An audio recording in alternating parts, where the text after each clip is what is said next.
벽돌인데요. 일반적으로 홈을 파가지고 벽돌에 이렇게 맨 이런 벽돌에다가 시멘트 몰타를 내니까 지진 같은 충격이 너무 미약해요. 쉽게 떨어지는데요. 홈을 파서 시멘트 몰타리 그 안에 들어가게 하는 아이디어예요. 물도 잘 안 새요. 일반적으로는 가로세로가 되겠네요. 여기도 할 수 있고 하시면 제 기술이 되겠다. 남의 기술을 무단으로 사용하지. 그래서 보도블록 같은 데도 이렇게 홈을 파가지고 천연 돌가루 같은 거를 백색 선문과 섞어가지고 같이 넣을 수도 있어요. 금색은 당한 이렇게 염색을 하거나 펄 반짝이를 넣어줄 수도 있습니다. 그렇게 해가지고 보도블록을 되게 아름답게 하거나 보도블록이나 벽돌에 캐릭터를 인쇄를 하거나 캐릭터를 안에 넣고 이렇게 또 코팅 아니면 플라스틱으로 덮어준다든지 그래서 안 떨어지는 식으로 그렇게 들어가거나 타일인데 잘 안 깨지는 타일에다가 이렇게 벽돌이나 이렇게 이런 데다 넣어가지고 캐릭터를 인쇄해서 들어갈 수도 있어요. 그렇게 해가지고 보도블록을 캐릭터가 들어가거나 이런 유명인의 얼굴이 들어가도 괜찮겠지만 일반적으로 캐릭터, 동물 캐릭터 종류별로 500개 있으면 그 거리를 걷는 즐거움이 있을 것 같은데 보도블록 같은데 타일 같은데도 그렇고 하시면 저기서 타일에다가 캐릭터를 모아놓으면서 집안에서 타일을 주방 타일 이렇게 사방도 이렇게 쓰고 싶은 사람 화장실 타일 너무 재밌을 것 같아요. 캐릭터 종류별로 남의 기술을 무단으로 그 종류별로 모으고자 하는 사람도 있을 거예요. 그래서 그다음 이런 벽돌인데 벽돌에다가 가로 세로 이렇게 벽을 만들어요. 이런 벽돌을 놓고 시멘트 몰타를 놓고 그다음에 철사나 철망을 넣고 이렇게 딱 겹쳐서 벽을 만들어 벽 배달 사업이에요. 바닥도 가능하고 이거 하시면 제 기술이 되겠다. 돈 얼마 안 들 거예요.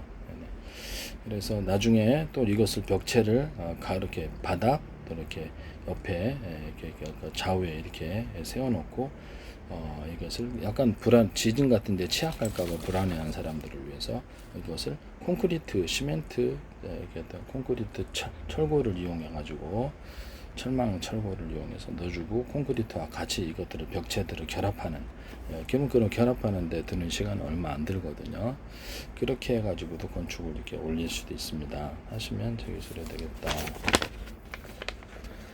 건축물을 할 때 이게 지금 이렇게 징박듯이 이 옆으로도 가능하고요. 옆으로도 가능하고 밑에다가 가로 세로로 이렇게 시멘트 여기 철근을 이용해 가지고 이렇게 놓고 징박듯이 내진 구조를 갖춰준다. 그다음에 이것을 철사나 철망 이게 무겁지 않은 걸로 해서 부식 방지 처리를 해서 가로 세로로 그대로 해서 대나무바 뿌리 구조를 해서 내진 구조를 만들어 준다. 이것은 재료가 철사나 철망만 되느냐? 아닙니다. 다른 재료 다 됩니다. 앞상선을 날려놓을 때 재료의 종류에 상관이 없다. 이런 개념과 아이디어를 쓰시면 제 기술이다라는 거죠. 그래서 건축물을 지을 때 폐콘크리트나 이런 것들을 어떤 폐벽돌도 괜찮지만은 내화 벽돌을 단단한 놈들을 넣어가지고 건물을 구시면 단가가 싸게 만들 수도 있다.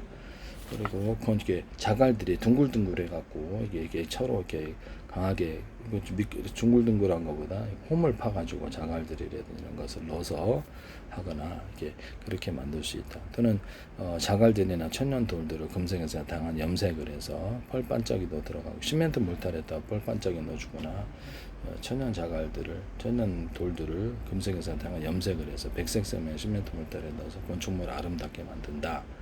또 황토 같은 걸 넣어가지고 황토 입자를 넣어서 황토 입자를 금색에서 당한 염색을 해서 건강에 좋은 소재로 벽돌이나 벽체로 해서 팔아먹으면 되게 쌈박할 거다. 이게 쓰시면 제 기술이 되겠다. 전 세계 건강 트렌드에 맞춰 나가는 것이죠. 우리는 맞춰드립니다. 아직 유튜브가 켜져 버렸는데요. 그래서 이런 것도 가능하다. 그래서 건축물에 아까 이렇게 벽돌을 말씀을 드렸잖아요. 그러면 건축물을 이렇게 벽체를 배달을 해요. 벽체를 배달하는데 키트처럼 철근이 있고 철망이 들어가 있고 그 안에 사이사이에 벽돌을 집어넣고 콘크리트를 쏟아 부으면 그 안에 들어가서 벽돌과 더불어서 결합이 되는 구조가 된다면 이것도 괜찮겠다라는 키트 방식으로 철근과 철망 이런 거 철골 구조로 해서 벽돌을 끼우고 콘크리트 몰타를 넣으면 그 안에 충분히 돼서 벽돌이 벽차가 만들어지는 키트가 있을 수도 있다 하시면 제 기술이 되겠습니다. 그 다음에 금속인데 가로 세로로 배치해서 비행체나 또는 이렇게 배 같은 데도 그렇고 이렇게 보일러 원자력 같은 것도 굉장히 가로 세로로 이렇게 해서 배치를 압력을 견디는 이런 것이 되는데요. 보일러도 되고 가스관도 되고 가스 보일러 그다음에 비행체 금속 이런 금속으로도 들어갈 수 있습니다. 장갑차 이걸 이용해서 일반적인 승용차나 화물차를 이용해 가지고 바퀴까지 해서 장갑차를 만든다라고 말씀을 드렸죠. 그렇게 돼서 기관포나 이렇게 유탄 발사기를 통해서 이것을 카메라로 안에서 보면서 쏜다. 민수용은 될 거다. 그러면 몇 천만 원대로 해서 이걸 만들 수 있다라고 말씀을 드렸는데 장갑차를 이거 하시면 좀 이런 거는 호신 총신에도 탱커에도 되고 배에도 되고 다 돼요. 이렇게 하시면 몇 겹을 주든지 유리석용 같은 데서 이런 걸 넣어서 제조 비행체의 걸로 썼을 때는 아주 매끄러운 코팅을 넣어서 압력을 받지 않고 전달하거나 안에서 압축 공기 쏴주고 밖에서 압축 공기 쏴서 압력을 방지해 줍니다. 압력을 전달받지 않게 합니다. 여기다가 각 안에가 플라스틱일 수도 있는데 강화 플라스틱 이따 돌가루를 넣어주거나 그다음에 텅스텐이나 이런 것들을 넣거나 해서 뚫리지 않게 티타늄 가루 이런 것들 그런 것도 가능하다. 이것을 금속만 되는 건 아니다. 플라스틱을 또는 고무를 종류에 상관없이 소재에 상관없이 가로 세로로 배치해서 방탄으로 만든다. 남의 기술을 단으로 사용하지 말자. 네.